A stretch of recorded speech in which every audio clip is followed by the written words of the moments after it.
Assalamualaikum warahmatullahi wabarakatuh. Salam sejahtera untuk kita semua. Pertama-tama, marilah kita memanjatkan puji syukur kehadirat Tuhan Yang Maha Esa, karena pada siang hari ini kita dapat berkumpul di ruangan kelas 5 dalam keadaan sehat, tiada halangan suatu apapun.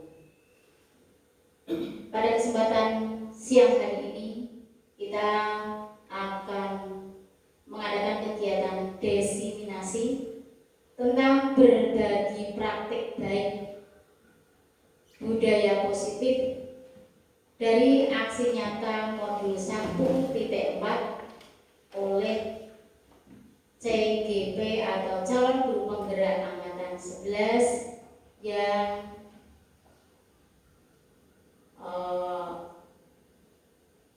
akan menyampaikan tentang budaya positif di SD Negeri Genteng 01. Yang terhormat Ibu Kepala Sekolah SD Negeri Genteng 01, yang saya hormati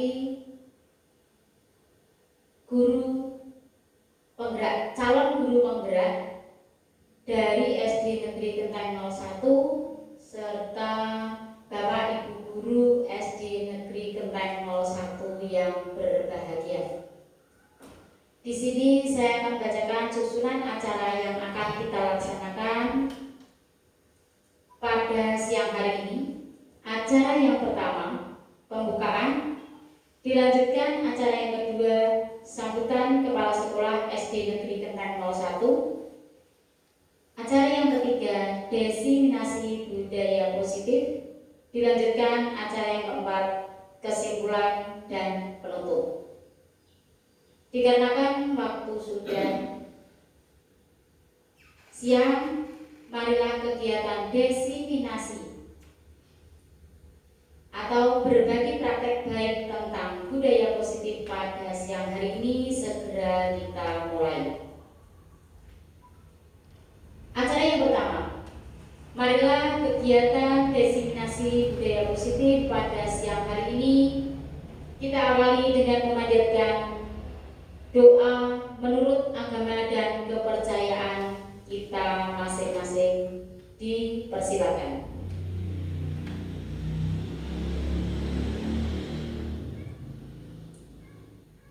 Cukup.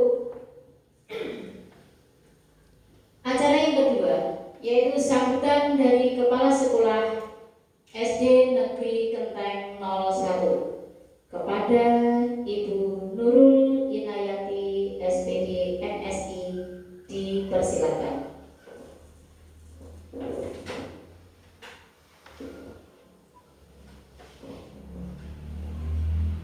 Assalamualaikum warahmatullahi wabarakatuh.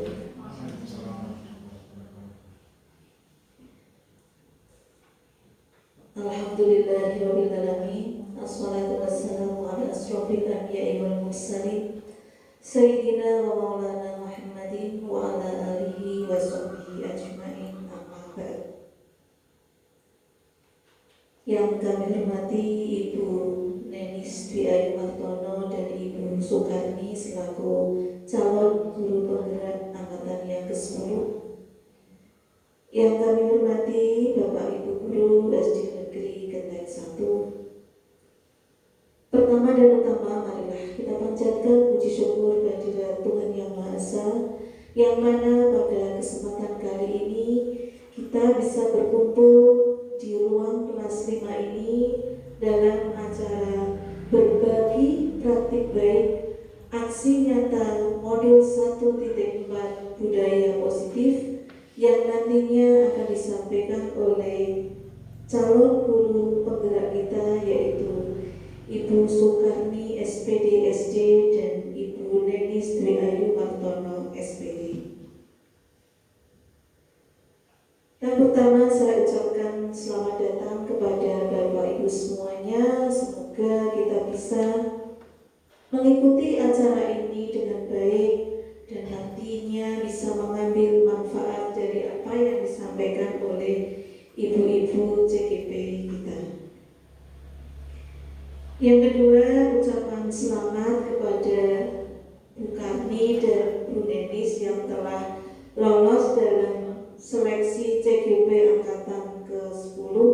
Ini merupakan kelanjutan dari angkatan-angkatan sebelumnya, bahwa pada angkatan yang ke-7 kemarin salah satu dari guru kita Bapak Muhammad Nur Sodik sudah mengikuti program guru penggerak, sudah lolos, dan pada kesempatan kali ini sudah menjabat sebagai kepala sekolah di SD Negeri Gentan 03. Selanjutnya pada angkatan ke-8 ada Bu Sutinem SPDB yang juga sudah lolos di CGP angkatan ke-8, sudah diakhiri dengan gelar karya. Dan untuk selanjutnya karir ke depan mungkin jadi kepala sekolah Bu, atau jadi pengawas langsung. Pokoknya apapun posisi, semoga mampu memberikan manfaat bagi kita semuanya. Kemudian dilanjutkan pada angkatan ke-10 ini disusul oleh Bu Nenis dan Bu Karni, sudah diawali pada pendampingan individu yang pertama dan akan dilanjutkan pada pendampingan individu yang kedua. Kami berharap dari program guru penggerak ini kedua-duanya, baik Bu Nenis ataupun Bu Karni, bisa melaksanakan rangkaian kegiatan program dari awal sampai akhir dengan lancar tanpa halangan suatu apapun. Dan saya selaku kepala sekolah juga siap untuk memberikan motivasi, dorongan, dan kontribusi demi lancarnya kegiatan CGP di sekolah kita. Monggo nanti apabila Bu Karni dan Bu Nenis minta bantuan kepada kami selaku kepala sekolah atau kepada rekan-rekan guru yang lain, insya Allah dari kami semuanya siap untuk membantu demi kelancaran semuanya. Dan kami berharap apa yang diterima oleh Bu Nenis dan Bu Karni pada program calon guru penggerak ini mampu memberikan manfaat bagi Bu Karni dan Bu Nenis sendiri dan memberikan manfaat bagi SD Negeri Genteng 1 pada umumnya. Monggo apa yang sudah diterima di program CGP itu dipraktekkan di sekolah. Selanjutnya kami juga berharap agar apa yang dilaksanakan oleh Bu Karni dan Bu Nenis ini nanti juga bisa memotivasi kepada Bapak Ibu guru yang lain yang saat ini belum mengikuti program CGP, mudah-mudahan bisa lolos di tahap selanjutnya, yaitu di angkatan 11. Ini masih ada Pak Najib, Pak Nanang, Pak Erwin, Bu Amin, dan Bu Molis. Ini masih banyak kesempatan untuk mengikuti program CGP. Tidak ada yang perlu disesali. Apapun program yang kita laksanakan itu akan memberikan dampak positif bagi kita. Mungkin saat ini kita belum merasakan manfaatnya, namun pada kesempatan yang akan datang kita baru akan menyadari bahwa apa yang kita lakukan itu akan memberikan dampak positif. Karena tidak mungkin hal yang melelahkan, hal yang menyibukkan itu tidak ada gunanya, itu tidak mungkin. Jadi sekarang kepada Bu Nenis dan Bu Karni kami mohon untuk nikmati prosesnya, jalankan dengan sebaik-baiknya, dan kebaikan itu akan kembali kepada panjenengan sendiri. Dan juga kepada sekolah kita yang tercinta di SD Negeri Genteng 1. Mungkin tidak banyak yang kami sampaikan, mohon maaf atas segala kekurangan, dan akhirnya bila itu hidayah. Assalamualaikum warahmatullahi wabarakatuh.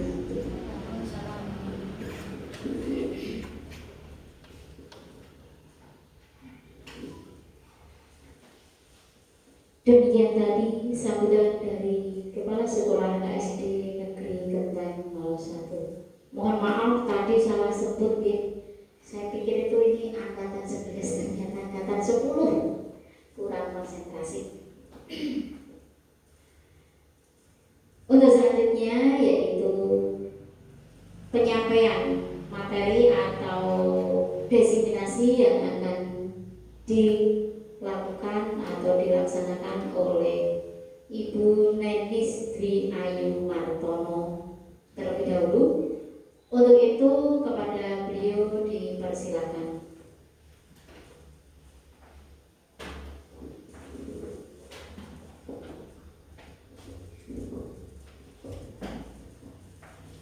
Sebelumnya, Assalamualaikum warahmatullahi wabarakatuh.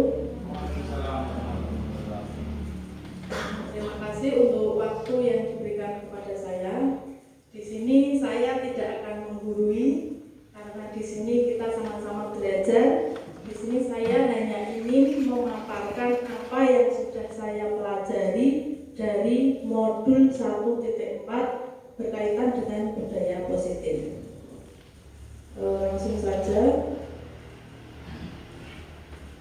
Yang pertama, tujuan pendidikan nasional atau tujuan pendidikan menurut Ki Hajar Dewantara yaitu menuntun segala kekuatan kodrat yang ada pada anak-anak itu agar tercapai kebahagiaan yang setinggi-tingginya sebagai manusia dan anggota masyarakat. Yang perlu kita garis bawahi di sini adalah kekuatan kodrat yang ada pada anak. Menurut Ki Hajar Dewantara, kekuatan kodrat anak itu terdiri dari dua. Yang pertama adalah kodrat alam, di mana semua anak itu sejak lahir sudah memiliki potensi dan bakatnya masing-masing. Serta lingkungan tempat tinggal siswa itu juga mempengaruhi dari karakter anak tersebut. Kemudian yang kedua adalah kodrat zaman. Kodrat zaman itu merupakan perpaduan antara bakat dan potensi anak dan yang dipadukan dengan ilmu pengetahuan dan teknologi di mana anak itu lahir ataupun berkembang seperti itu. Nah, jadi kita sebagai guru itu tugasnya hanya menuntun kodrat anak tersebut agar anak-anak kita bisa mencapai kebahagiaan yang setinggi-tingginya. Tuh. Kemudian pendidikan bukan hanya sekedar memberikan pengetahuan dan juga keterampilan, namun juga melibatkan pembentukan karakter serta moral peserta didik agar menjadi manusia yang lebih baik. Itu merupakan tujuan pendidikan tujuan pendidikan menurut Ki Hajar Dewantara. Yang selanjutnya, budaya positif di sekolah. Budaya positif di sekolah yaitu nilai-nilai dan kebiasaan-kebiasaan di sekolah yang berpihak pada murid. Tujuannya agar mereka dapat berkembang menjadi pribadi yang kritis, penuh hormat dan bertanggung jawab terhadap dirinya sendiri. Itu merupakan budaya positif. Kemudian dalam budaya positif itu terdapat 6 konsep utama dari budaya positif itu. Yang pertama adalah perubahan paradigma belajar. Perubahan paradigma belajar, kalau kita yang namanya manusia itu pasti harus belajar secara kontinu atau terus-menerus, tidak berhenti di situ saja. Misalnya ketika kita aplikasikan, misalnya kita belajar memasak. Saat ini saya tidak bisa memasak sama sekali. Kemudian saya belajar memasak sayur bayam. Lalu saya praktekkan membuat sayur bayam. Kemudian karena saya tahunya cuma sayur bayam, jadi saya besok masak sayur bayam, lusa masak sayur bayam. Seperti itu terus sehingga menjadi bosan. Makanya yang namanya pendidikan itu harus belajar terus-menerus. Kalau sekarang masak sayur bayam, berarti besok saya harus belajar buat sayur asam dan sebagainya. Seperti itu perubahan paradigma belajar. Selanjutnya adalah disiplin positif. Yang kita ketahui bahwa disiplin itu terdiri dari beberapa hal.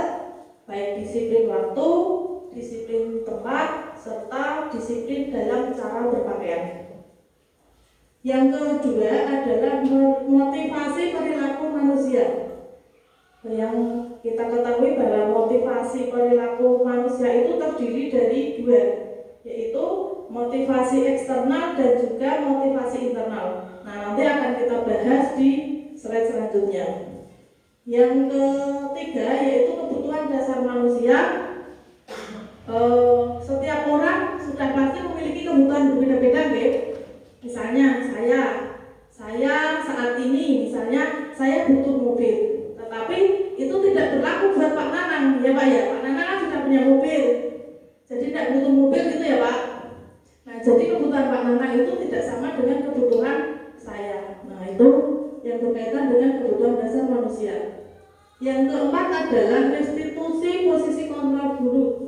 Bahwa posisi kontrol guru itu terdiri dari 5 posisi kontrol yang nanti akan disampaikan oleh Ibu Sukarmi. Yang kelima adalah keyakinan kelas. Seperti kita ketahui, saya yakin bahwa Bapak Ibu semuanya sebelum melaksanakan pembelajaran, terutama setelah MPLS, itu pasti sudah pernah membuat kesepakatan bersama dengan murid. Oke. Nah, itu nanti akan menghasilkan sebuah keyakinan kelas. Dan yang terakhir adalah segitiga restitusi. Segitiga restitusi itu di mana kita membantu murid untuk mencari atau memecahkan permasalahan mereka sendiri. Yang selanjutnya, perubahan paradigma belajar, di mana paradigma yang awalnya berfokus pada guru untuk menjadi pembelajar, saat ini berfokus pada peserta didik yang dalam bahasa Inggrisnya dikenal dengan student centered learning. Jadi murid sebagai pusat pembelajaran atau berfokus pada murid, seperti itu. Kemudian yang selanjutnya di sini ada sebuah kasus. Terlihat nomor batas tulisannya. Nah, di sini ada sebuah kasus, ada 2 orang. Yang pertama sebagai A, misalnya saya sebagai orang yang mengepalkan tangan. Tugas saya yaitu mengepalkan tangan. Kemudian di tangan saya ini ada sesuatu yang sangat berharga. Tuh, saya anggap di sini ada sesuatu yang berharga. Kemudian si B, misalnya Bu Amin adalah seseorang yang berusaha membuka kepalan tangan saya ini.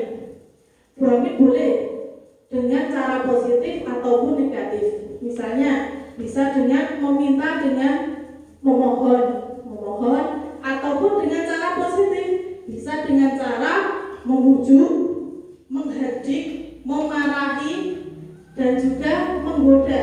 Nah, itu bagaimana caranya Bu Amin agar saya membuka kepalan tangan ini. Tuh. Selanjutnya langsung kita ke pertanyaan, apakah Anda atau B menutup kepalan tangan? Menutup itu ya. Mengapa alasan Anda atau B tetap menutup kepalan tangan Anda? Kenapa kok ini tetap tertutup? Alasannya apa? Apa Pak? Oh ya, karena yang ada dalam kepalan tangan ini dirasa berharga, seperti itu ya. Nah, kemudian kita lanjut ke yang pertanyaan berikutnya. Dalam kegiatan ini sesungguhnya siapa yang memegang kendali atau kontrol untuk membuka atau menutup kepalan tangan? Siapa yang memegang kontrol atas tangan saya? Simpen ya. Nopo Bu Amin. Belum ya. Yang memegang kontrol atas diri kita sendiri adalah diri kita sendiri. Nah, ini kita sendiri yang memegang kontrol atas kepalan tangan kita.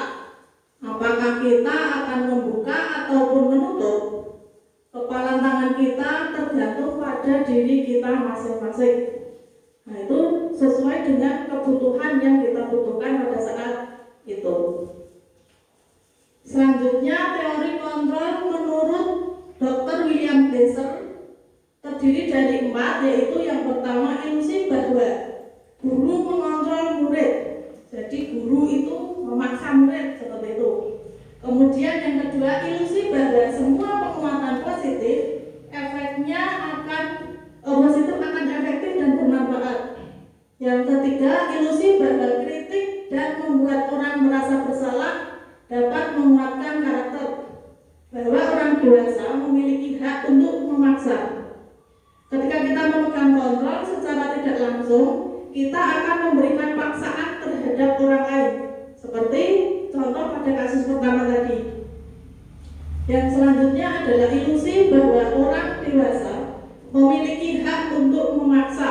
Nah, itu kadang terjadi dalam pembelajaran di kelas, memaksa murid seperti itu. Nah, selanjutnya ini ada perubahan paradigma stimulus respon ke teori kontrol. Siapa sesungguhnya yang memegang kontrol itu? Nah, menurut stimulus respon itu kita mencoba mengubah orang agar berpandangan sama dengan kita.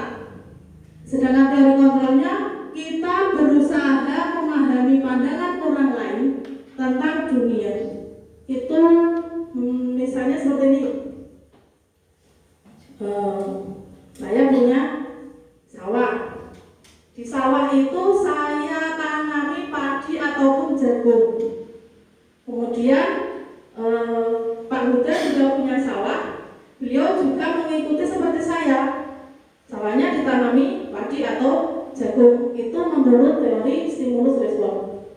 Tapi menurut teori kontrol, sawah itu tidak hanya bisa ditanami padi dan jagung, bisa ditanami dengan sayuran, terus apa lagi? Ya buah, umbi-umbian gitu ya. Nah itu contohnya seperti itu. Yang kedua, perilaku buruk dilihat sebagai suatu kesalahan. Dari kontrolnya semua perilaku memiliki tujuan. Contohnya ada seorang pencuri. Kita tahu bahwa pencuri itu atau mencuri merupakan perilaku yang tidak baik, buruk ya. Dan itu merupakan suatu kesalahan. Namun pada teori kontrol kita harus mengetahui tujuannya. Tujuan seseorang itu mencuri untuk memenuhi kebutuhan hidupnya atau karena dia punya kebutuhan mendesak seperti itu. Yang selanjutnya adalah orang lain bisa mengontrol saya. Namun pada teori kontrol nyatanya bahwa hanya saya sendiri yang bisa mengontrol diri saya sendiri. Yang selanjutnya, saya bisa mengontrol orang lain. Sebaliknya ya. Saya juga tidak bisa mengontrol orang lain, hanya orang itu yang bisa mengontrol dirinya sendiri. Dan selanjutnya ada pemaksaan ada pada saat rujukan gagal. Kalau ini yang teori kontrol, kolaborasi dan konsensus menciptakan pilihan-pilihan baru. Dan yang terakhir dalam teori stimulus respon itu ada model berpikir menang dan kalah. Namun di teori kontrol itu adanya model berpikir menang dan menang. Nah, sekarang kita lanjut ke disiplin. Makna disiplin. Ketika kita mendengar kata disiplin, terutama saya, yang ada di pikiran saya pasti itu kita taat terhadap aturan. Seperti itu ya. Ternyata pada dasarnya disiplin itu berasal dari bahasa Latin disciplina yang artinya belajar. Nah, makna asal dari kata ini berkonotasi dengan disiplin diri dari murid-murid Sokrates dan Plato. Jadi disiplin diri itu membuat orang menggali potensinya menuju sebuah tujuan apa yang dia hargai. Namun kita sudah membiasakan bahwa disiplin itu berubah makna menjadi sesuatu yang dilakukan seseorang pada orang lain untuk mendapatkan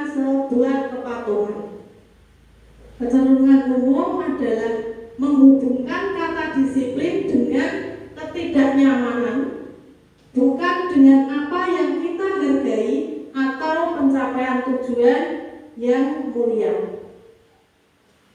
Jadi di sini dimaknai bahwa disiplin adalah kemampuan memerintah diri sendiri dalam mengontrol dan menguasai diri untuk memilih tindakan yang mengacu pada nilai-nilai yang kita hargai dengan penuh tanggung jawab tanpa diperintah orang lain. Nah, nilai-nilai yang kita hargai merupakan nilai-nilai kebajikan atau sifat positif manusia yang akan dicapai oleh setiap individu. Nah, ini nanti bermuatannya ke nilai-nilai dalam profil pelajar Pancasila yang kita ketahui ada 6 dimensi, ya. Nah, profil pelajar Pancasila itu ada 6 dimensi. Yang pertama adalah beriman bertakwa kepada Tuhan Yang Maha Esa dan berakhlak mulia. Yang kedua mandiri. Yang ketiga bernalar kritis. Yang keempat berkebinekaan global, bergotong royong dan kreatif. Itu merupakan dimensi dari profil pelajar Pancasila. Nah, tujuan kuliah dari penerapan disiplin positif adalah agar terbentuk murid yang berkarakter, disiplin, santun, jujur, peduli, bertanggung jawab dan merupakan pembelajar sepanjang hayat sesuai dengan kompetensi lulusan yang diharapkan. Nah, di sini untuk materi yang kedua yaitu berkaitan dengan motivasi perilaku manusia. Seperti yang sudah saya katakan di awal bahwa motivasi perilaku manusia itu ada 2 macam. Yang pertama adalah motivasi eksternal. Nah, motivasi eksternal ini yang muncul, motivasi yang muncul dari luar diri seseorang. Jadi dari lingkungan sekitar seperti itu. Yang pertama ada untuk menghindari ketidaknyamanan atau hukuman. Apa yang akan terjadi bila saya tidak melakukannya? Contohnya, ketika hari Senin, seorang anak itu pasti dia berpikiran, oh nanti upacara, sehingga saya harus memakai topi dan dasi serta kaos kaki putih. Tujuannya apa? Biar saya nanti tidak dihukum suruh upacara sendiri di barisan sendiri. Nah, jadi tujuannya apa? Untuk menghindari ketidaknyamanan. Dia menghindari ketidaknyamanan biar tidak disuruh upacara di barisan sendiri. Itu contohnya. Yang kedua, untuk mendapatkan imbalan dari orang lain atau institusi. Apa yang akan saya dapatkan apabila saya melakukannya? Contohnya seperti ini. Saya berangkat pagi 6:30 kurang itu sudah sampai di sekolah. Saya berpenampilan rapi, kemudian juga memakai wewangian, terus berdandan biar terlihat cantik. Tujuan saya untuk apa? Biar saya dipuji oleh Bapak Ibu guru, oleh Ibu kepala sekolah. Wah, Bu Neni kasih, nah seperti itu. Itu bukan merupakan motivasi internal, tapi merupakan motivasi eksternal. Nah, untuk yang kedua yaitu motivasi internal atau motivasi yang muncul dari dalam diri kita tanpa kita diperintah oleh orang lain. Di sini untuk menghargai diri sendiri. Saya akan menjadi orang yang seperti apa bila melakukannya. Nah, ini tidak ada tidak ada orang yang memberi imbalan ataupun tidak ada orang yang memberi hukuman. Jadi kesadaran dari dalam diri sendiri itu merupakan motivasi internal. Nah, tujuan dari disiplin positif ini adalah motivasi internal. Jadi anak itu menyadari bahwa dirinya itu membutuhkan atau dia ingin menjadi seseorang yang lebih baik tanpa ada paksaan dari pihak luar. Nah, ini ada kasus yang kedua. Iva kurang menguasai pelajaran matematika, sehingga pada saat pelajaran tersebut berlangsung, dia lebih banyak berdiam diri atau menggambar di buku pelajarannya. Pada saat guru matematikanya, yaitu Pak Seno, menanyakan pertanyaan, Iva menjadi gugup dan tak sengaja menjatuhkan tas dari kursinya, serta tiba-tiba menjadi gagap saat berupaya menjawab pertanyaan dari Pak Seno. Seluruh siswa di kelas pun tertawa melihat perilaku Iva yang berbicara tergagap dan terkejut saat ditanya Pak Seno. Nah, pada saat itu Pak Seno membiarkan teman-teman Iva menertawakannya. Iva yang tergagap dan malu luar biasa malah diminta Pak Seno untuk maju dan berdiri di depan kelas sambil menunjuk hidungnya sendiri, karena tidak bisa menjawab pertanyaan dari Pak Seno.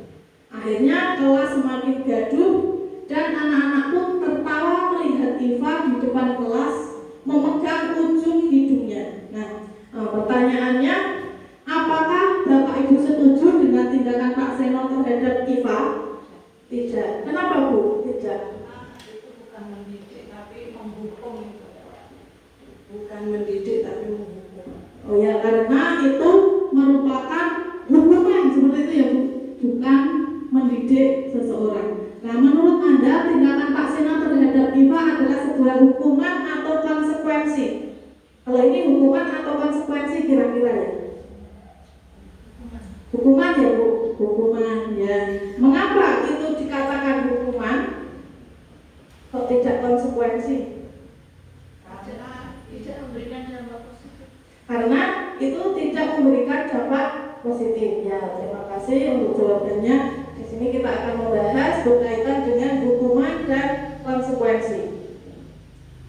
Nah, ini hukuman, konsekuensi, dan restitusi. Ini tabel dari hukuman, konsekuensi, dan juga restitusi.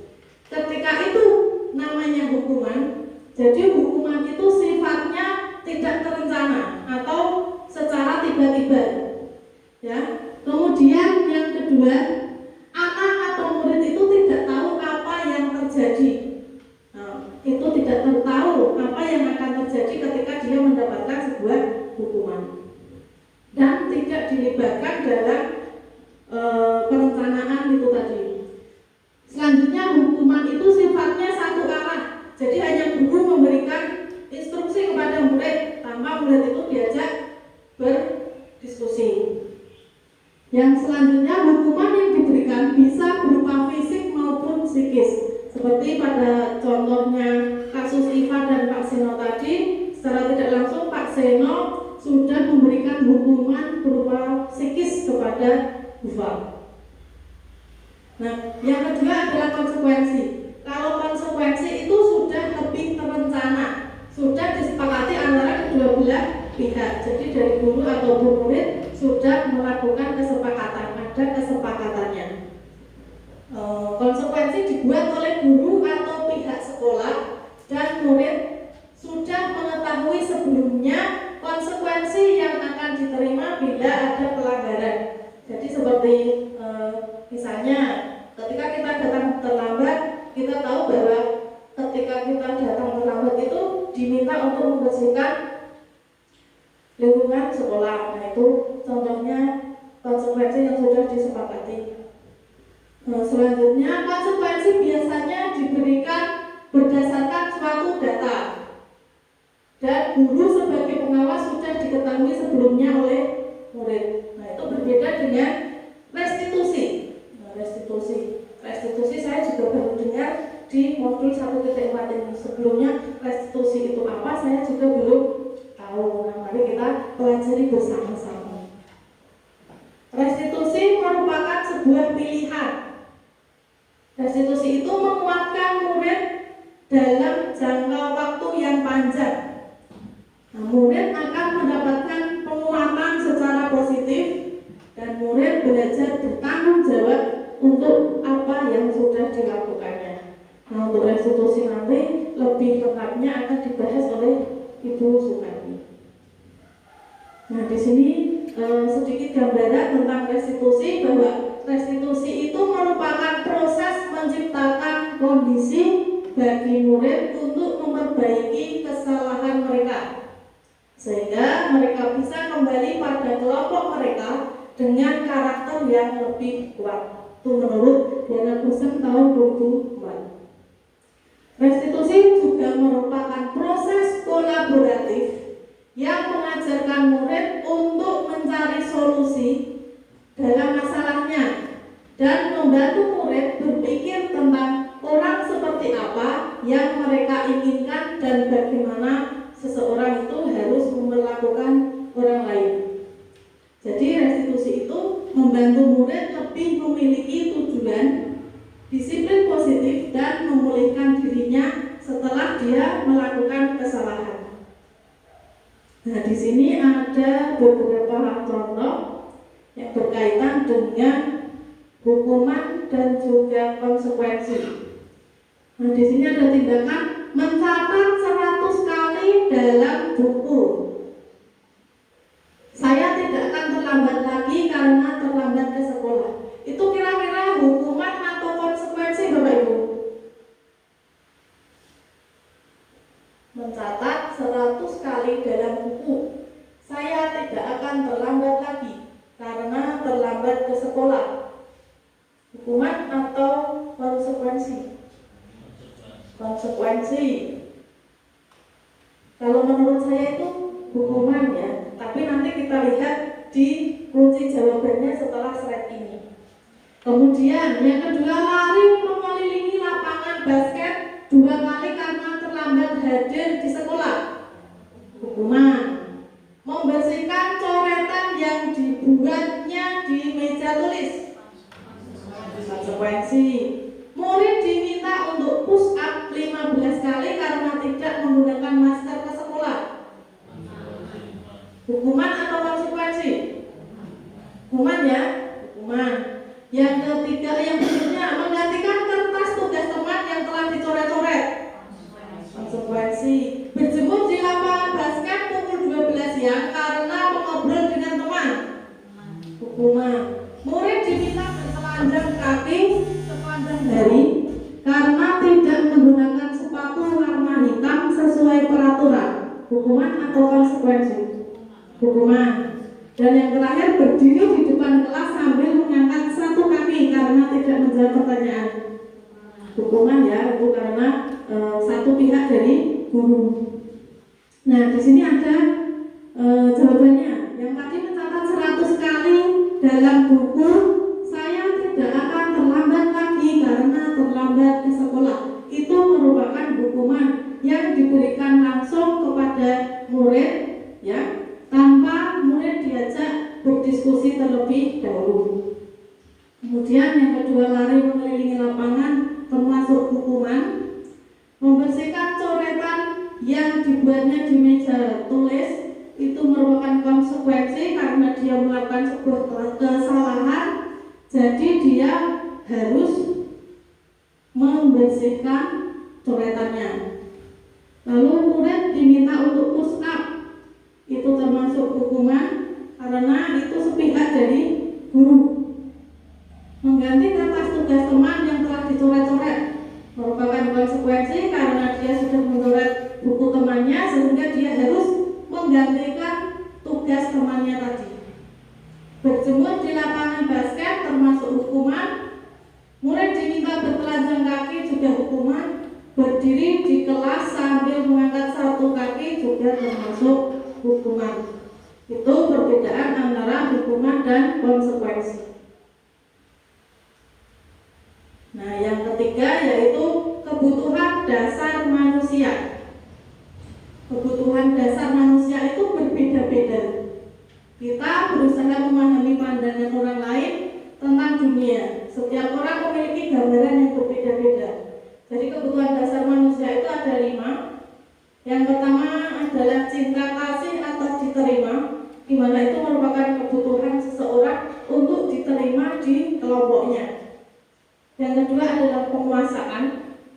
Kebutuhan penguasaan itu kebutuhan seseorang untuk menjadi pemimpin atau untuk terlihat.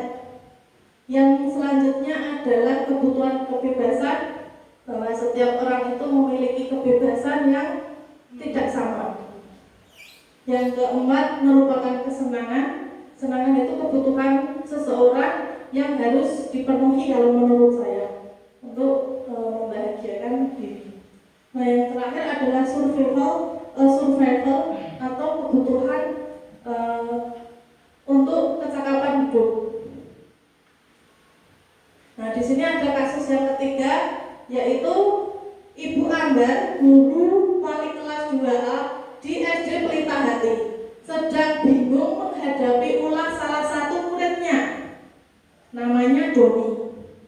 Beberapa anak di kelas 2A telah datang padanya dan mengeluh bahwa Doni selalu atau seringkali meminta bekal makan siang mereka dengan paksa. Jika Anda menghadapi situasi seperti Ibu Ambar, apa yang Anda lakukan? Apa yang dilakukan ketika punya kasus seperti Ibu Ambar kira-kira? Doni itu sering meminta bekal secara paksa. Apa yang dilakukan kira-kira, Bapak Ibu? Jadi ya di close antara Doni dan juga temannya seperti itu ya Bu. Ya, kemudian apa alasan Doni melakukan hal itu? Nah, ini bisa kita cari tahu dengan kebutuhan dasar manusia. Nah, di sini dalam konteks penerapan disiplin positif, sebaiknya Bu Ambar mencari tahu alasan Doni melakukan tindakan tersebut agar mengetahui kebutuhan mana yang sedang dipenuhi oleh Doni. Yang pertama adalah survival. Doni lapar dan orang tuanya tidak membawakan bekal makan siang. Yang kedua, love and belonging. Nah, itu cinta dan kembali ke sini lagi. Itu merupakan teman Doni, jadi memperhatikan Doni. Doni itu caper, seperti itu. Doni mencari perhatian. Kemudian power, Doni merasa hebat karena temannya takut dan memenuhi keinginannya. Dia merasa hebat karena teman-temannya mau memberikan apa yang diinginkan oleh Doni. Yang ketiga, freedom. Doni bosan dengan makanan yang dibawakan ibunya. Hanya makanan itu saja yang diberikan oleh ibunya. Yang terakhir adalah Doni hanya iseng. Dia hanya ingin melihat wajah temannya yang terlihat kesal. Itu merupakan salah satu kesenangan bagi Doni. Nah, ini merupakan bagaimana cara untuk mengetahui kebutuhan dasar yang sebenarnya dibutuhkan oleh Doni. Tuh.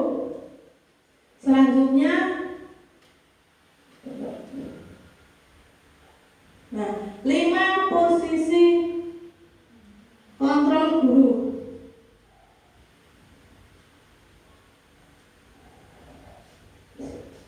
Nah, untuk yang restitusi selanjutnya akan disampaikan oleh Ibu Sukarni.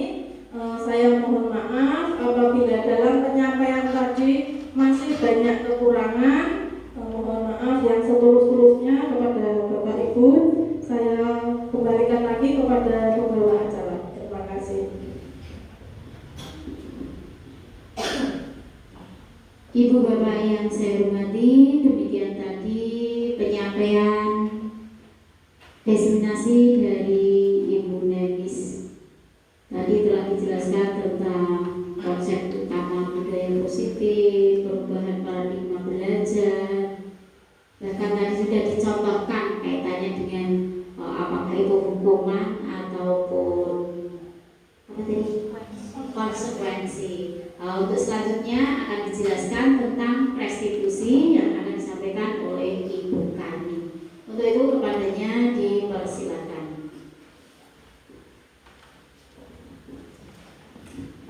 Assalamualaikum warahmatullahi wabarakatuh.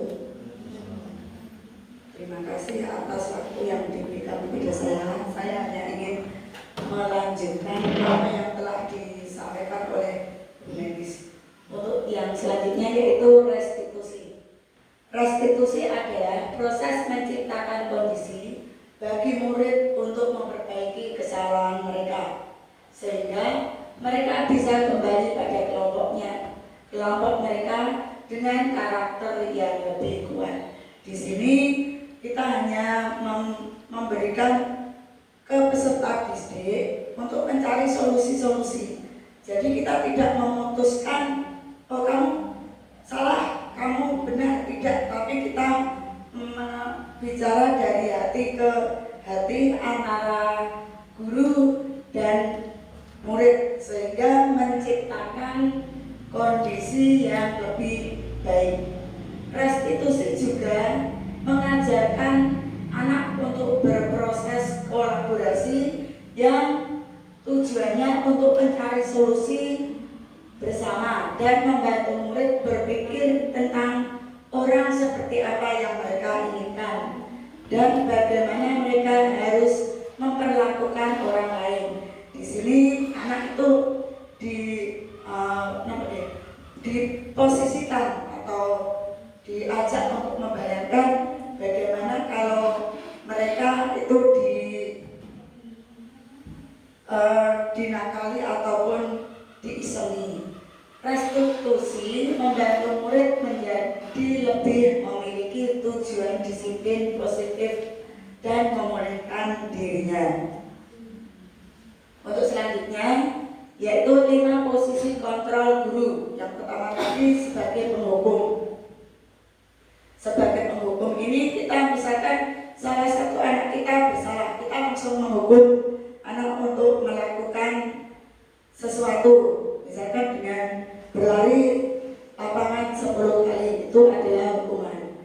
Kemudian yang kedua, membuat merasa bersalah. Dalam posisi ini kita menjadikan anak seolah-olah bersalah. Contohnya akibat dari anak itu ngisemi temannya ketika makan, kemudian makanan jatuh, kita langsung menyalahkan anak yang menjatuhkan itu tanpa bertanya apa sebabnya kok bisa makanannya jatuh. Itu yang kedua. Kemudian yang ketiga, posisi sebagai teman. Dalam posisi sebagai teman ini kita memosisikan diri kita menjadi teman anak. Jadi kita tidak menyalahkan, cuma memposisikan sebagai teman seolah-olah kita itu juga temannya anak. Kemudian yang keempat, pemantau. Kita hanya memantau anak, misalkan anak tidak melaksanakan pikir, kita memantau tadi sudah pikir belum, siapa kemarin yang pikir, hanya seperti itu, seolah-olah kita mengingatkan anak. Kemudian yang kelima yaitu posisi manajer. Nah, di posisi manajer ini adalah posisi kontrol paling baik, di mana kita sebagai manajer menanyakan anak, misalkan tadi anak tidak melaksanakan piket, kita tanya, kemarin kamu tidak piket ya? Iya. Terus kita tanya, kenapa kok tidak piket? Mungkin karena anak itu sudah ditunggu orang tuanya, jadi tergesa-gesa. Kemudian selanjutnya kita mencari misalkan solusinya, bagaimana agar kamu itu menjadi lebih bertanggung jawab. Kemudian model yang digunakan yaitu model berpikir menang-menang. Model berpikir menang-menang itu kita merotokkan atau meluluhkan ego-ego kita sehingga kita menjadi bisa menang, atau kita ego-ego kita itu kita lumpuhkan sehingga kita menyadari bahwa ini merupakan tanggung jawab kita. Kemudian yang kedua, kolaborasi dan konsensus menciptakan pilihan-pilihan baru. Kolaborasi ini tentunya bekerja sama dengan semua pihak. Untuk konsensus itu kita mencari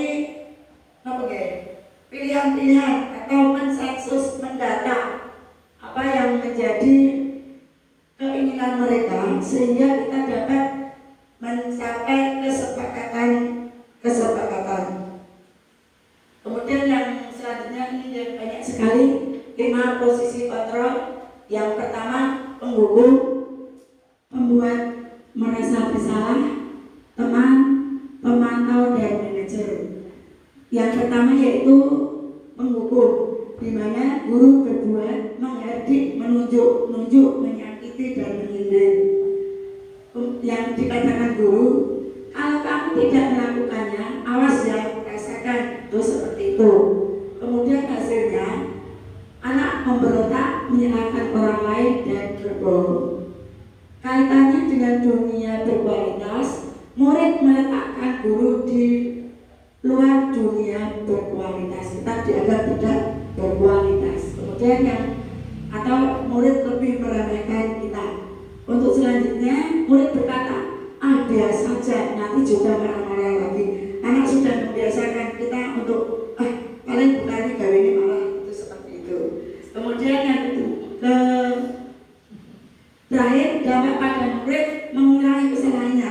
Anak tidak akan merasa apa itu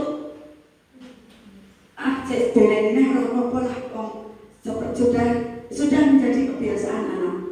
Kemudian untuk posisi pembuat merasa bersalah, yang dikatakan guru berceramah dan mengatakan seharusnya ibu kecewa kamu seperti ini, itu seperti itu.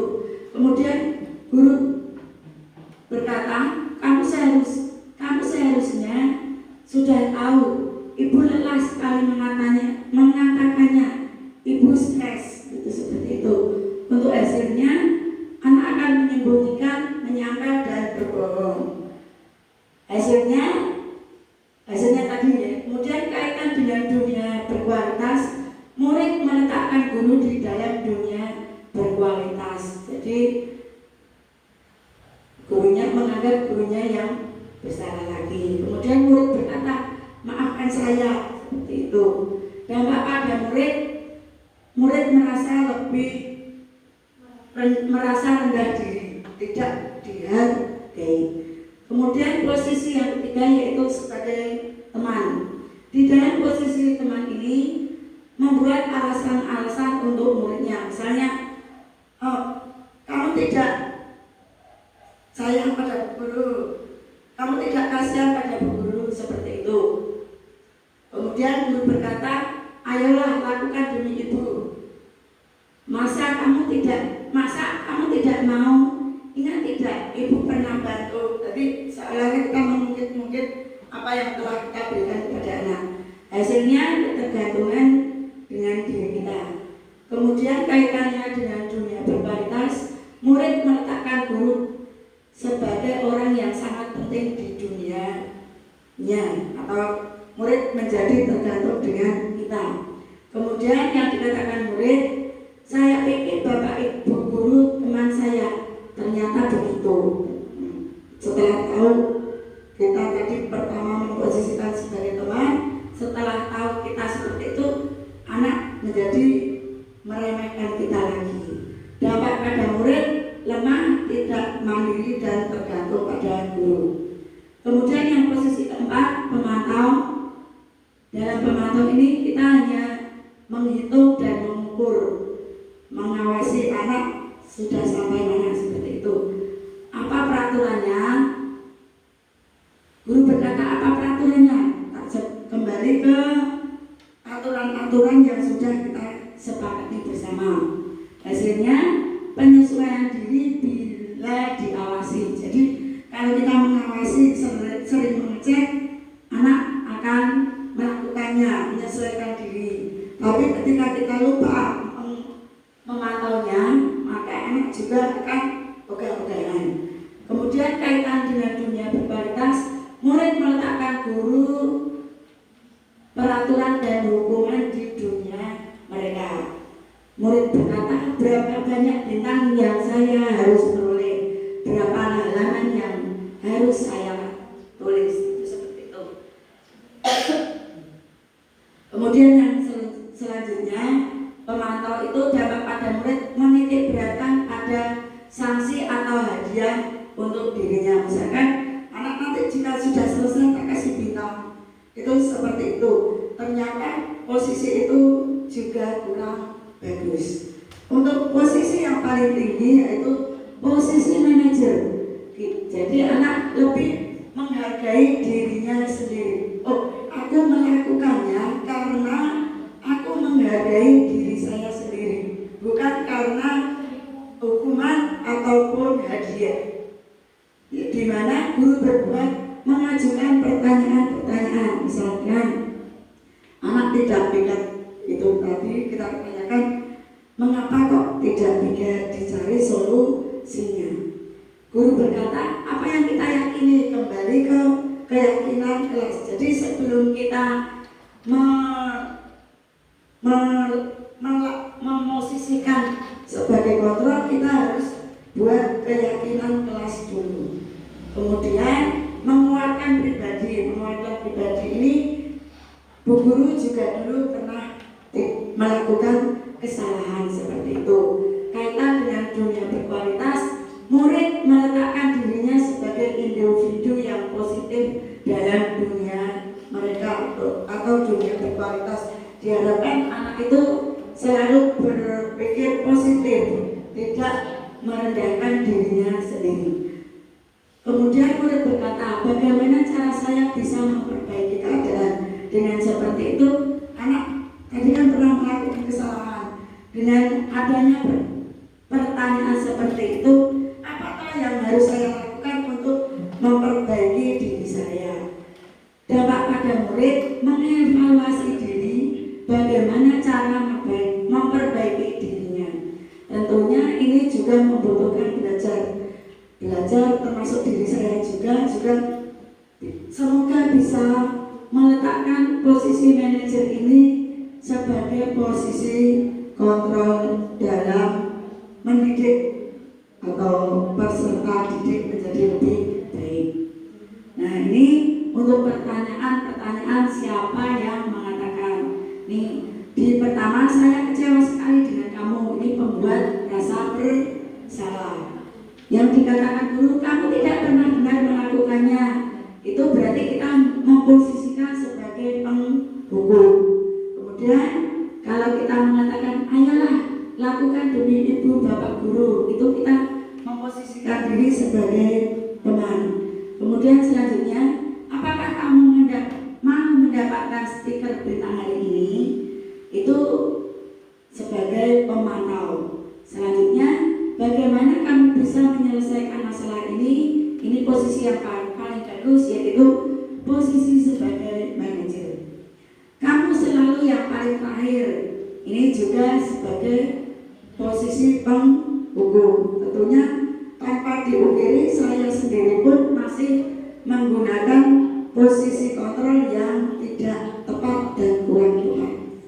Untuk selanjutnya, kasus pertama, Ibu Dani sedang menjelaskan pelajaran bahasa Inggris di papan tulis. Namun, beliau memperhatikan bahwa Fajar malah tidur-tiduran dan tanpa acuh tak acuh pada pelajaran. Fajar, coba jawab pertanyaan nomor 3. Maju ke depan dan kerjakan di papan tulis. Fajar pun tanpa malas-malasan maju ke depan. Dan sesampainya di depan papan tulis pun, Fajar hanya diam terpaku sambil memegang buku bahasa Inggrisnya dan memainkan spidol di tangannya. Ayo Fajar, makanya jangan tidur-tiduran. Lain kali perhatikan. Sudah sana duduk kembali, kira-kira siapa yang bisa? Fajar pun kembali duduk di bangkunya. Hal seperti ini sudah sering kali terjadi pada Fajar. Seperti tidak memperhatikan acuh tak acuh dan nilai-nilainya pun tidak terlalu baik untuk pelajaran bahasa Inggris. Pada saat ditegur oleh Ibu Dani, Fajar hanya menjawab, tidak tahu Bu. Ibu Dani pun menjawab ini, gimana kamu Fajar? Kamu tidak kasihan sama ibu ya? Ibu capek-capek mengajarkan kamu, tidak kasihan sama ibu. Dan Fajar pun diam membisu. Bapak Ibu, dalam posisi kasus satu ini kira-kira apa posisi kontrol yang diterapkan Ibu Dani? Apa Bapak Ibu? Membuat rasa bersalah atau posisi teman? Membuat rasa bersalah. Untuk selanjutnya coba kita lihat. Nah, kasus kedua. Untuk yang pertama tadi membuat rasa bersalah. Berarti kita menganggap Fajar itu selalu salah. Betul ya? Kemudian kasus dua. Kasus dua, Anto dan Dino sedang bermain bersama di lapangan basket dan tiba-tiba terlibat dalam sebuah pertengkaran adu mulut. Dino pun menjadi emosi dan mengadakan kontak fisik, menarik kemeja Anto dengan kasar sampai 3 kancingnya terlepas. Pada saat itu guru BK langsung melerai mereka dan membawa mereka ke ruang kepala sekolah. Ibu Suti sebagai kepala sekolah berupaya menenangkan keduanya, terutama Dino. Dino, sepertinya kamu saat ini sedang marah sekali. Mendengar itu, Dino pun mengalir bercerita tentang kekesalan hatinya. Ibu Suti pun melanjutkan bahwa membuat kesalahan adalah hal yang manusiawi dan bahwa mempertahankan diri adalah hal yang penting. Namun, meminta Dino memikirkan cara lain yang mungkin lebih efektif karena saat ini Dino berada di ruang kepala sekolah. Ibu Suti melanjutkan bertanya tentang keyakinan sekolah yang disepakati, serta apakah Dino bersedia memperbaiki kesalahan yang telah dilakukan terhadap Anto. Dino pun akhirnya perlahan mengangguk. Kemudian Ibu Suti baik bertanya kepada Anto, hal apa yang bisa dilakukan Dino untuk memperbaiki masalah Anto. Anto menjawab, saya perlu kancing saya diperbaiki, Bu. Ibu saya akan sangat marah kalau melihat kancing baju saya sampai copot 3 kancing begini. Ibu Suti pun kembali bertanya ke Dino, apakah yang akan dia lakukan untuk mengganti 3 kancing Anto yang terlepas.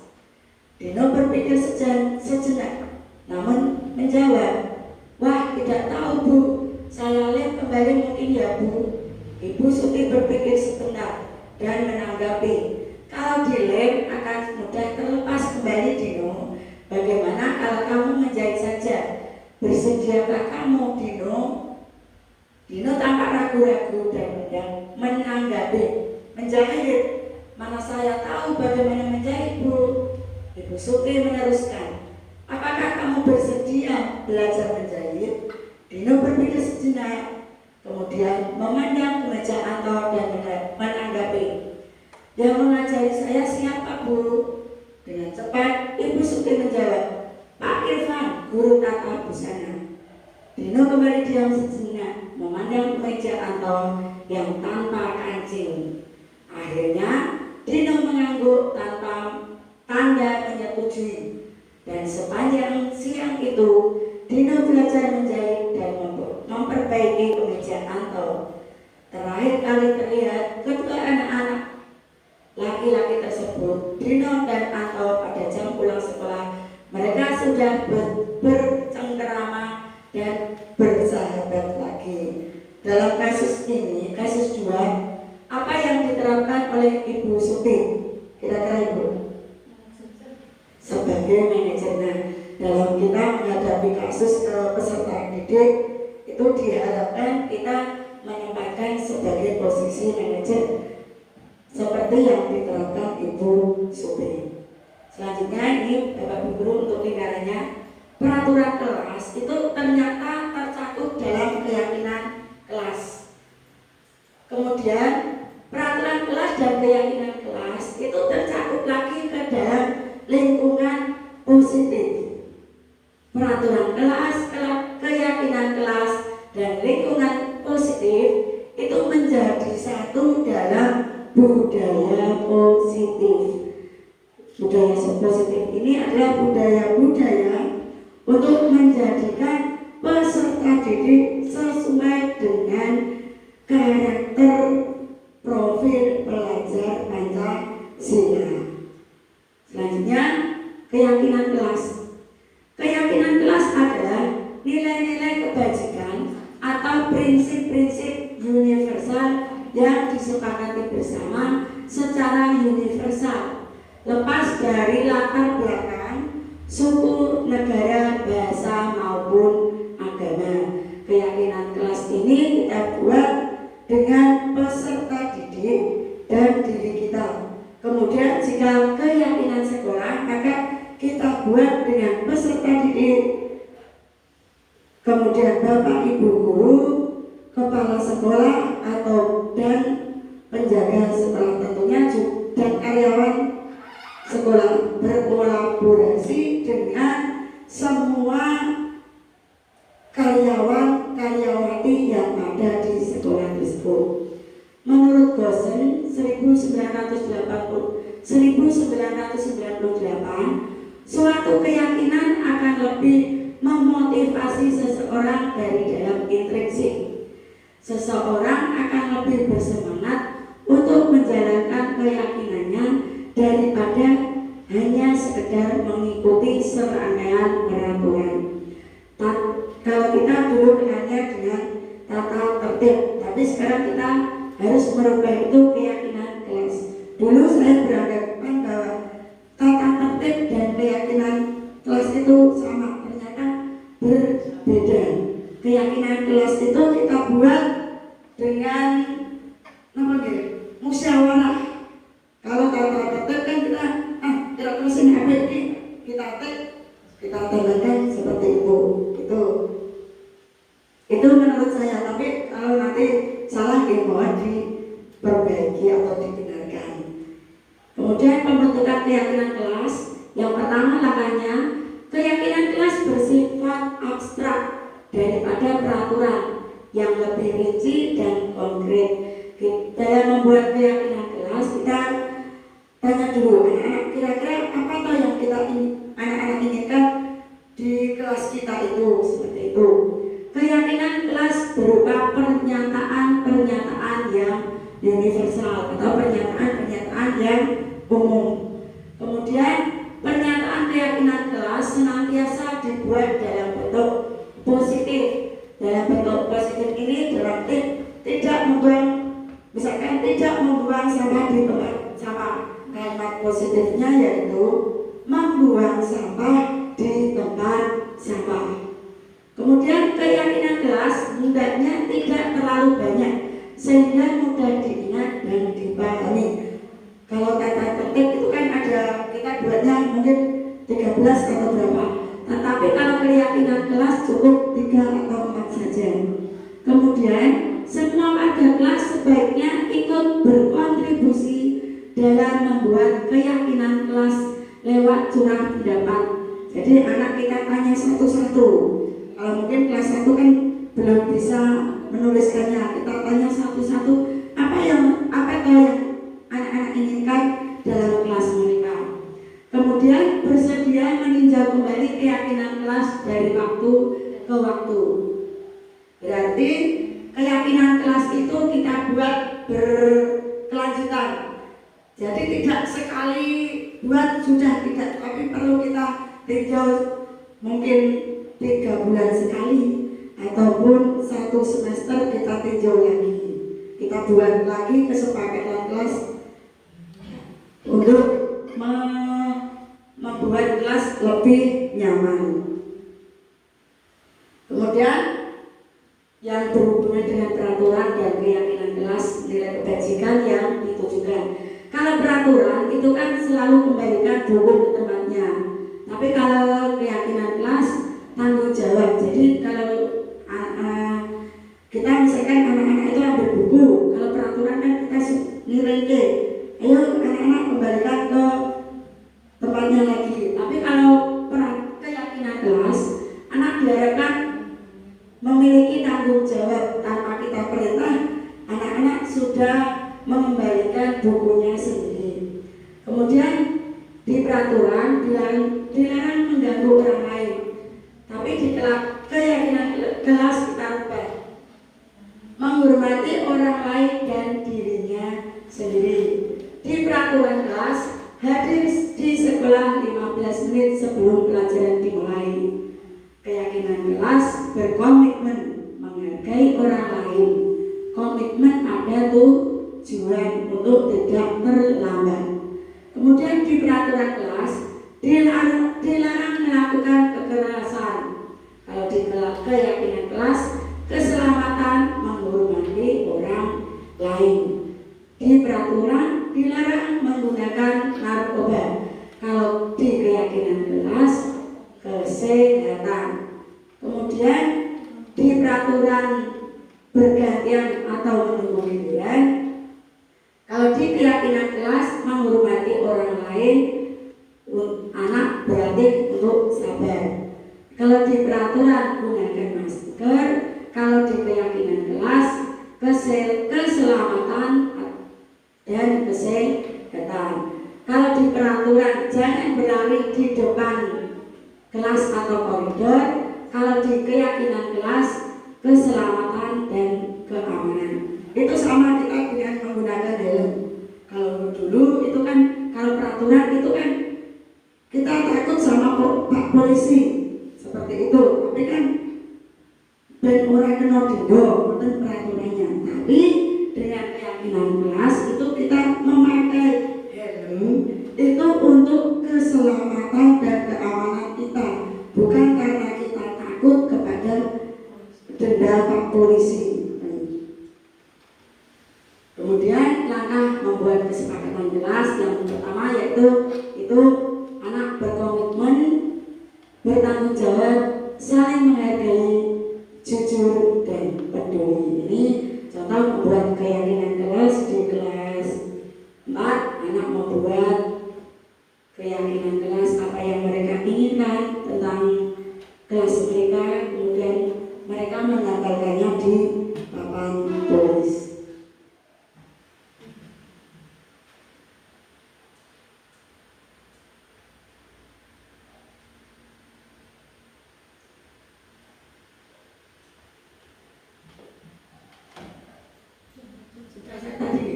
Penutupnya betulnya.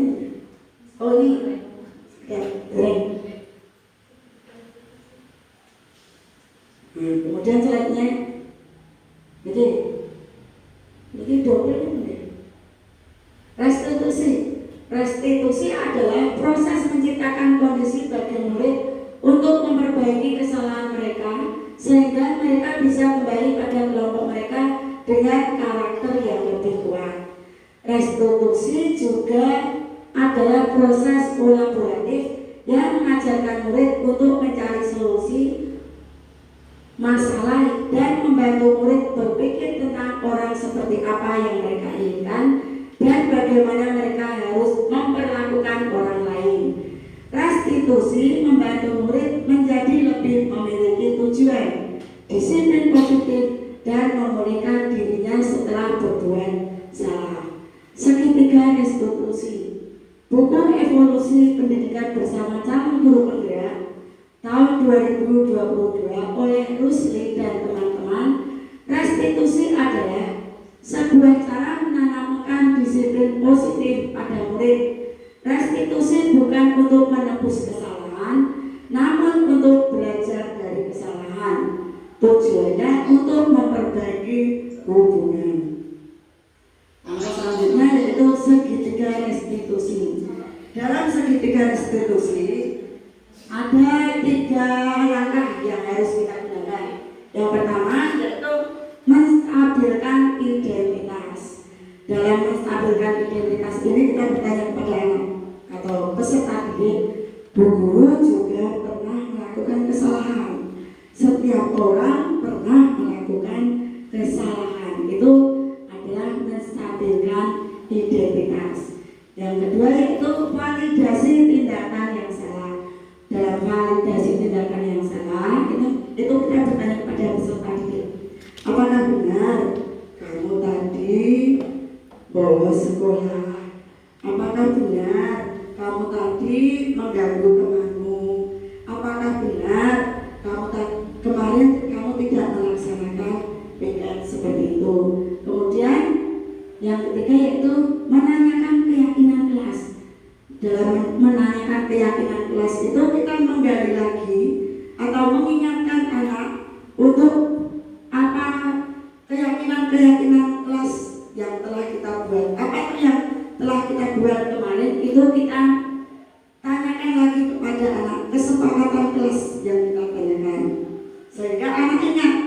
ternyata aku sudah melanggar keyakinan kelas yang dulu pernah saya buat bersama-sama.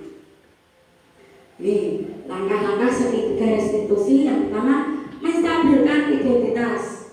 Di sini berbuat salah itu tidak apa-apa, kata kuncinya. Tidak ada manusia yang sempurna.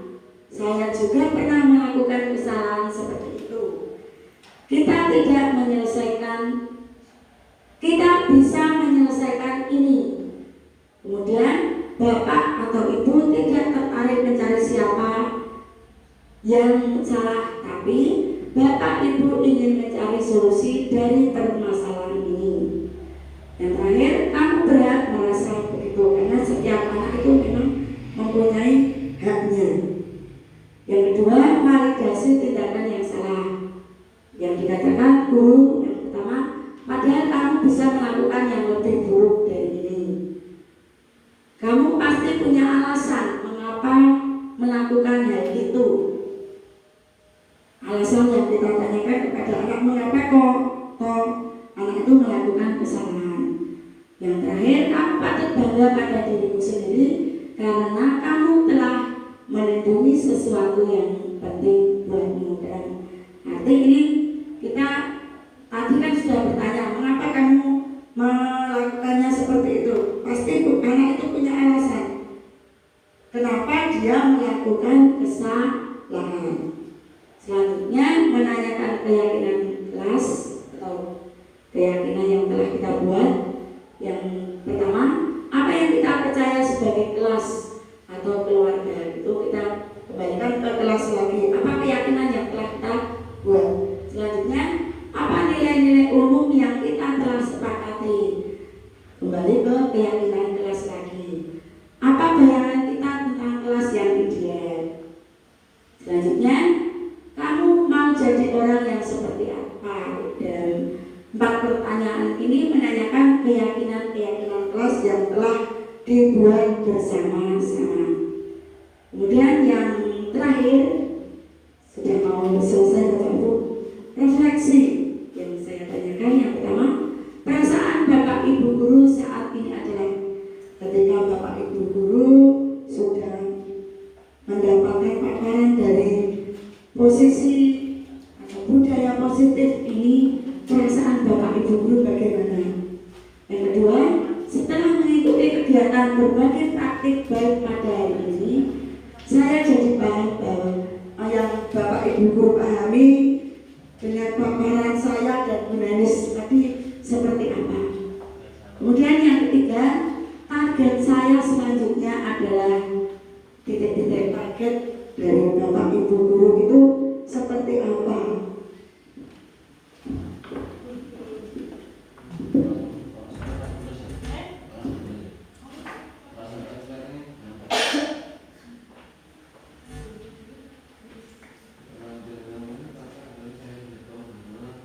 Diberi nomor-nomor ya Bapak Ibu, misalnya nomor 1 itu berarti pertanyaan nomor 1, kemudian di nomor 2 ya berarti jawaban nomor 2. Kalau kayak itu nomor 3 berarti ya pertanyaan dari nomor 3.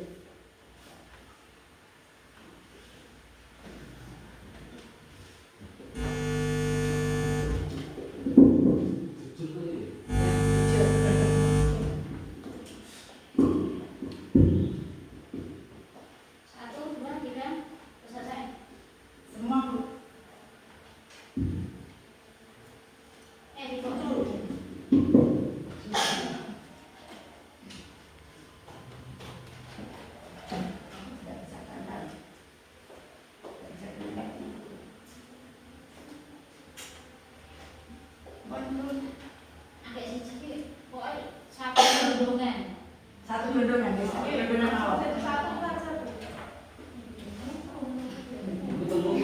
Mantan saya, itu putra Pak.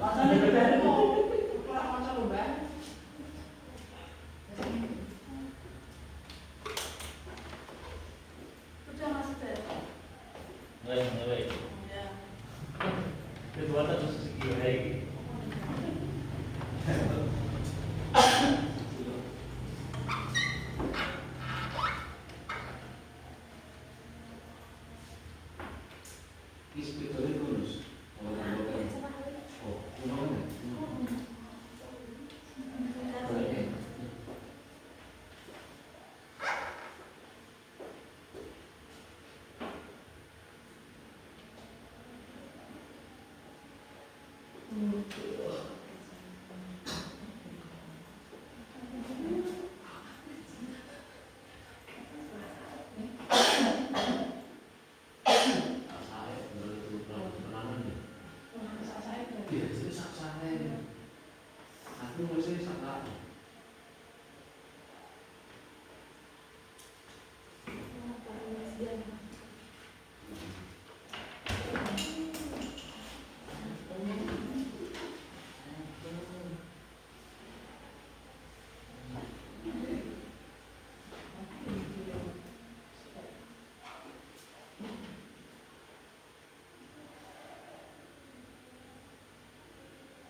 Gitu Pak Ibu, untuk yang pertama refleksi pertanyaannya buat saya pasien lagi.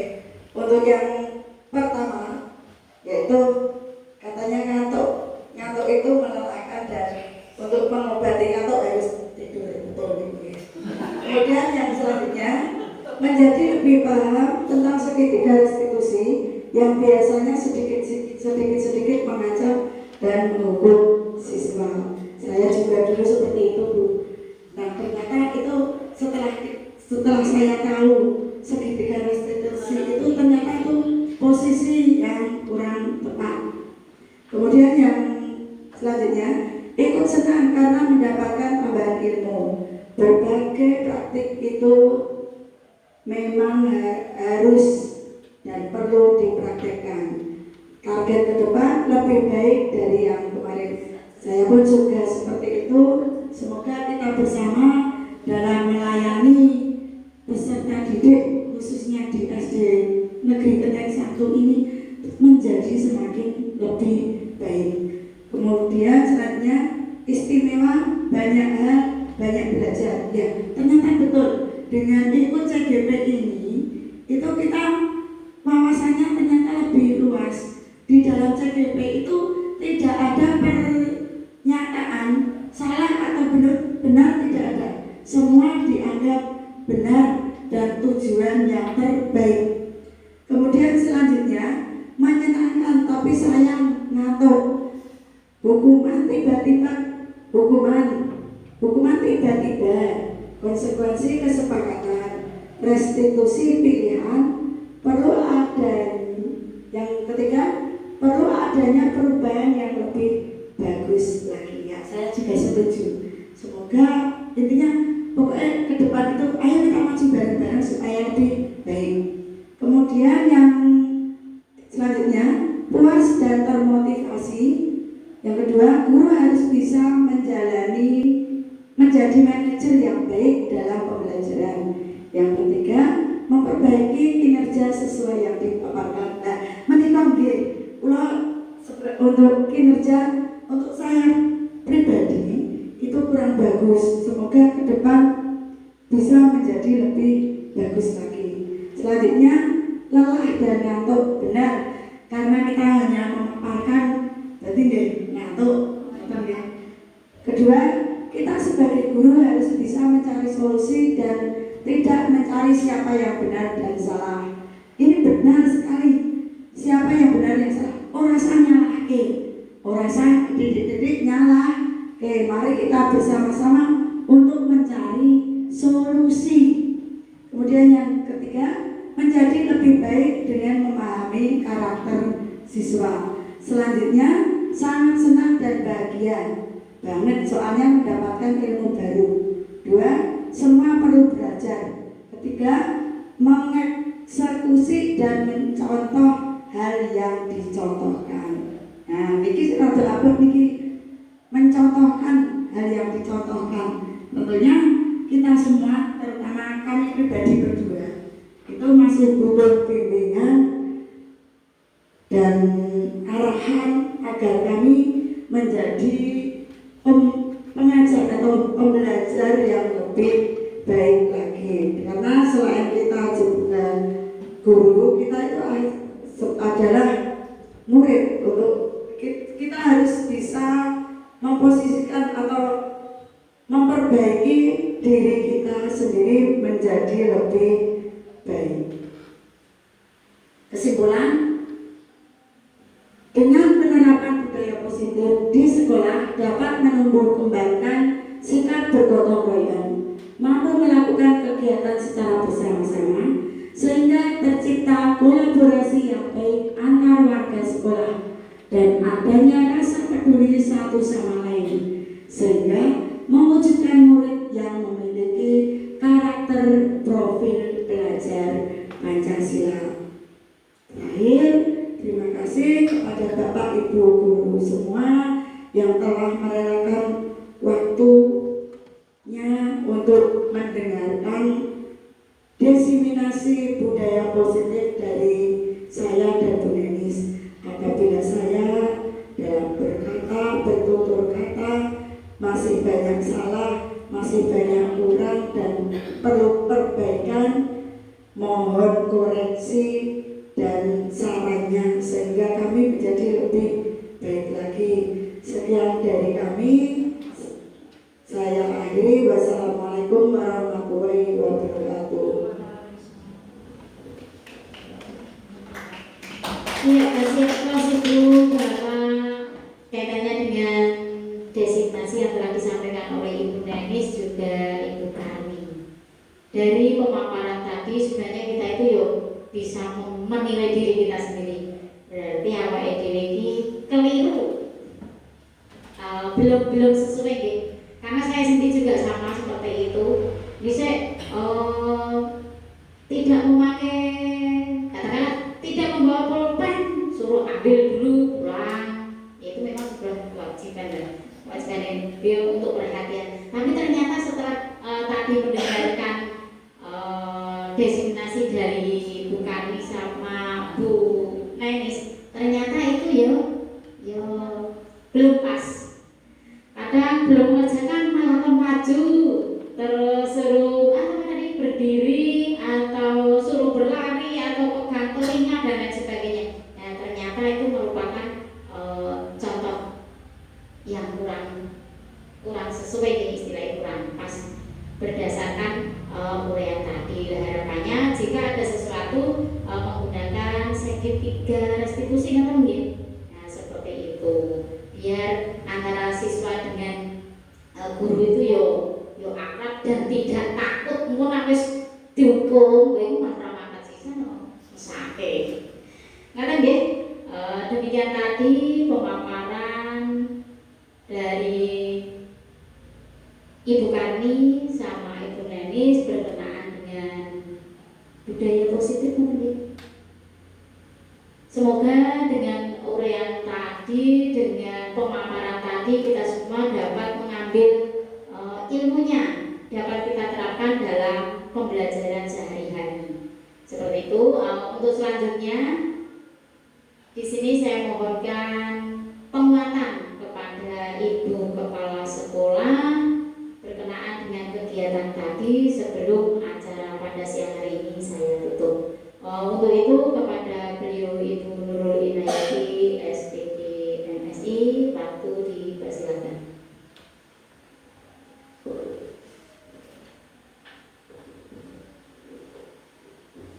kasih atas waktu yang diberikan kepada kami. Di sini kami memberikan penguatan yang sebelumnya aplaus untuk Bu Karni dan Bu Denis. Tadi lebih sini ya. Sempat tadi disampaikan oleh Bu Karni dan Bu Denis, saya suruh pembukaan yang panjang, sambutan yang panjang biar beliau berdua ngomongnya sedikit saja. Ternyata ini ya, untuk menjadi seorang public speaker, bisa berbicara di depan orang banyak itu memang kuncinya harus dipaksa. Jadi tadi yang ditakutkan oleh Bu Denis dan Bu Karni, takut tidak bisa berbicara panjang lebar. Ternyata malah barbar suwe mau sindrom nanti ngantuk lah. Itu berarti memang yang namanya kemampuan public speaking, berbicara di depan orang banyak itu harus dipaksa. Maka dari itu ini melebar ke yang lain. Ketika Pak Erwin, ayo Pak Erwin jadi pembina upacara, bukan mata Bu, harus dipaksa. Insya Allah nanti bisa. Jadi Pak Nana nanti kado bercuk memang bercuk orang ngomong, tapi semua itu bisa itu karena biasa. Gitu. Kepada Bu Denis dan Bu Karni, selamat menjalankan program Guru Penggerak sampai selesai, semoga lancar dan bermanfaat bagi kita semuanya. Saya kembalikan kepada pembahasan.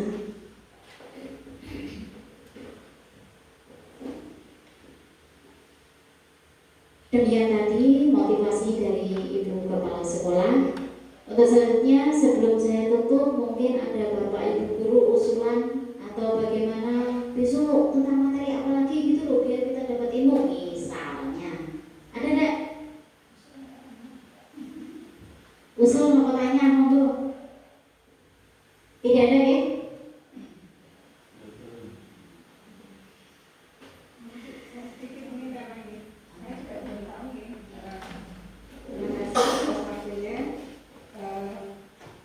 Terima kasih atas ilmu yang telah disampaikan oleh Bu Denis dan Bu Karni, sangat inspirasi. Walaupun saya bukan mungkin belum ya, tempatnya belum CGP kemarin juga, dan semoga nanti bisa berhasilannya bisa menular kepada teman-teman yang lain, khususnya kepada saya. Mungkin besok atau lain kali mungkin bisa dijelaskan kepada teman-teman. Tadi sudah disampaikan bahwa ada hukuman, kemudian ada namanya konsekuensi, dan kemudian untuk besok mungkin bisa dijelaskan atau mungkin kita kalau dari karena itu kan pertanyaan dari saya, hubungan hukuman, hubungan antara hukuman konsekuensi dengan reward. Itu aja. Kan biasanya kalau ada anak salah, kemudian ada anak yang berhasil pun juga harus diberi reward atau penghargaan. Nah, mungkin bisa dijelaskan sedikit kepada kami bagaimana ketika anak-anak itu melakukan sebuah prestasi. Tentunya kita juga harus memberikan penghargaan. Begitu juga ketika anak-anak melakukan kesalahan dan kita memang tidak dapat untuk memberi punishment, untuk memberi hukuman. Dan mungkin itu sedikit maksudnya, atau mungkin karena saya yang kurang tahu, jadi mohon untuk bisa ditransfer ilmunya. Terima kasih. Itu saja.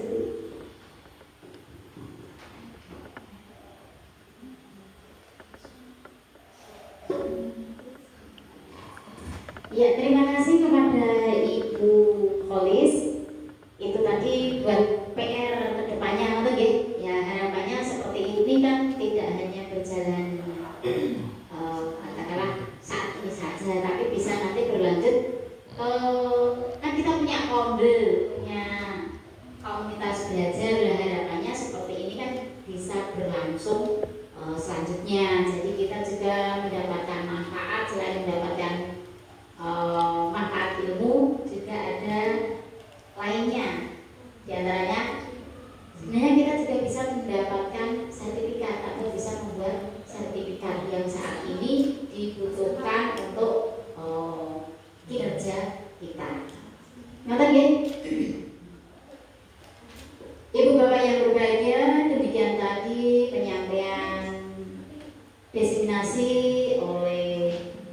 SPP Angkatan 10, yaitu Ibu Nenis dan juga Ibu Kami telah selesai. Dari saya, apabila dalam penyampaian dari awal hingga akhir banyak kekeliruan atau kata-kata yang kurang berkenan di hati Bapak Ibu, saya pribadi mohon maaf yang setulus-tulusnya. Untuk selanjutnya, marilah kegiatan desiminasi pada siang hari ini kita akhiri dengan memanjatkan doa menurut agama dan kepercayaan kita masing-masing. Dipersilakan.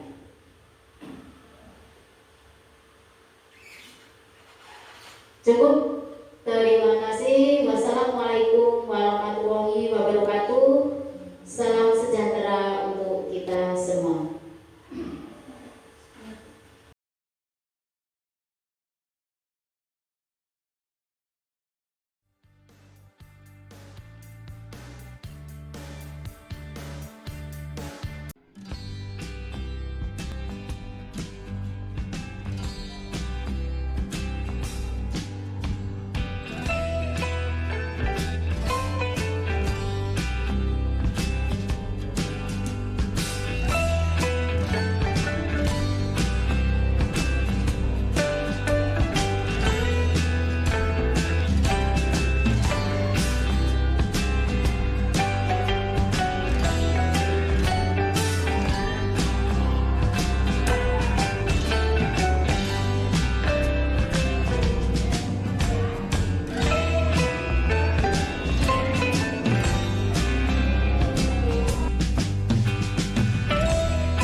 Selamat siang Mbak Ataya. Siang Bu. Mbak Ataya tahu nggak kenapa Bu Guru panggil ke sini? Nggak tahu. Oh, nggak tahu ya. Iya. Tadi pada saat ulangan Mbak Ataya terlihat melihat pekerjaan temannya atau mencontek pekerjaan temannya. Betul tidak? Betul. Iya, betul. Menurut Mbak Ataya, mencontek itu apakah perbuatan yang bagus atau tidak? Tidak. Tidak baik ya. Nah, setiap manusia itu pasti pernah melakukan kesalahan. Iya. Termasuk juga Bu Guru juga pernah melakukan kesalahan. Dan Mbak Ataya juga pernah melakukan kesalahan dengan cara mencontek. Mencontek itu merupakan suatu kesalahan yang Mbak Ataya lakukan. Di sini Bu Guru tidak ingin mencari siapa yang salah, kenapa Mbak Ataya menconteknya. Di sini Bu Guru hanya ingin membantu Mbak Ataya menemukan solusi. Pasti Mbak Ataya punya alasan kenapa kok tadi sampai saat ulangan mencontek temannya. Kenapa? Semalam saya nggak belajar Bu. Oh, semalam tidak belajar. Kenapa kok tidak belajar? Semalam saya main HP Bu. Oh, main HP. Jadi Mbak Taya semalam main HP sampai lupa waktu, kemudian tidak belajar, begitu? Iya. Mbak Taya ingat apa kesepakatan kelas yang telah kita sepakati kemarin? Ingat Bu. Apa coba? Jujur dalam bertindak. Iya, jujur dalam bertindak. Dengan Mbak Ataya mencontek itu, apakah Mbak Ataya melakukan suatu kejujuran? Tidak. Tidak, karena mencontek merupakan salah satu tindakan tidak jujur, tidak jujur. Nah, Mbak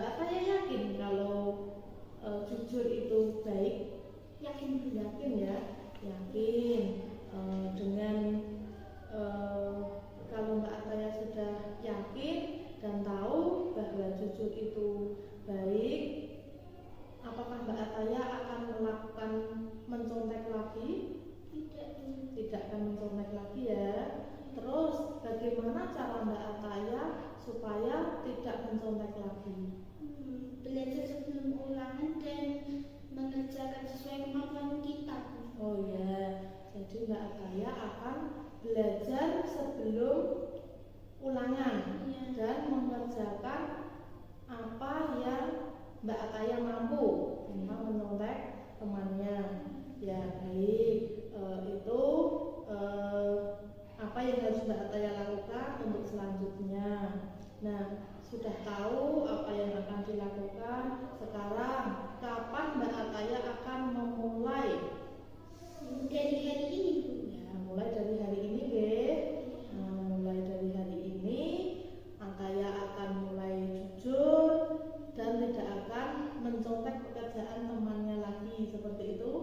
Iya. Ya, terima kasih untuk kesempatannya Mbak Ataya. Kita perbaiki bersama-sama, begitu ya. Semangat.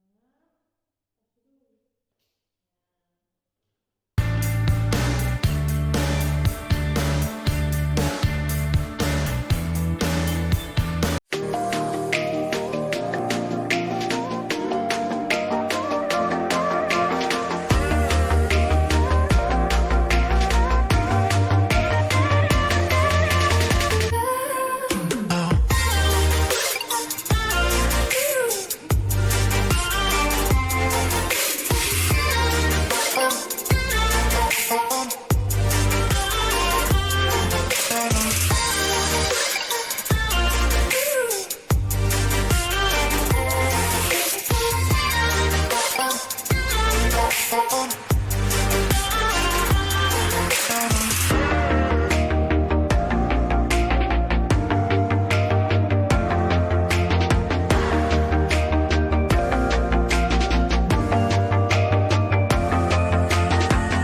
Selamat siang, Andre. Andre tahu nggak kenapa Putri dipanggil ke sini? Tahu, Bu. Kenapa coba? Makan saat pelajaran, Bu. Oh, makan di saat pelajaran.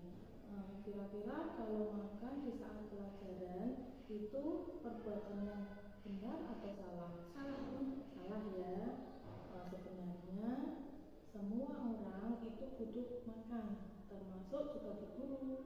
Ketika bu guru lapar, bu guru juga akan makan. Tetapi kita harus tahu kapan waktu dan tempat kita harus makan.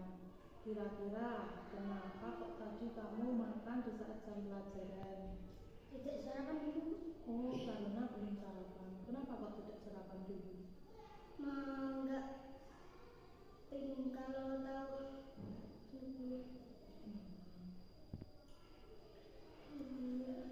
ketinggalan antar jemput, Bu. Takut ketinggalan antar jemput. Tuh.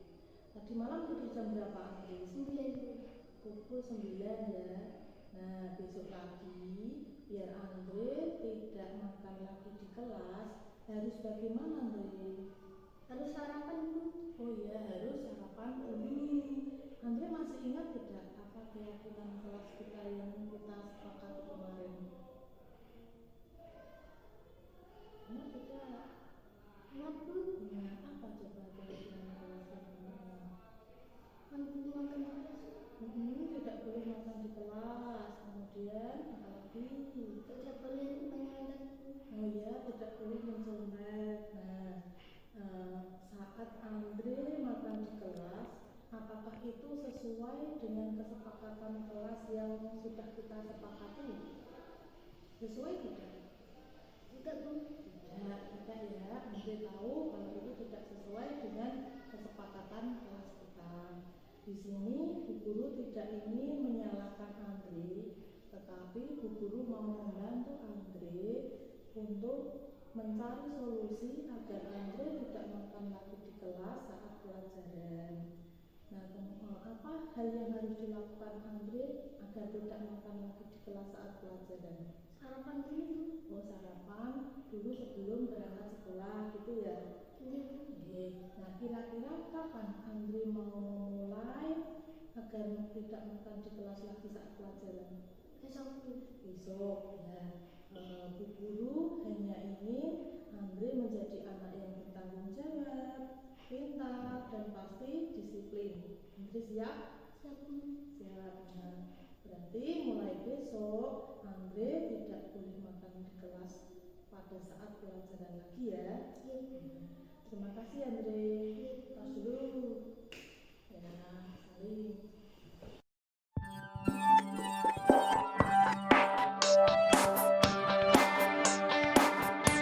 Perkenalkan, nama saya Ataya. Saya senang sekali melakukan praktek segitiga restitusi. Saya diajarkan untuk mencari solusi dari masalah saya sendiri. Nama saya Andre. Saya senang sekali diajak Bu Nenis untuk memahami masalah dan mencari solusi.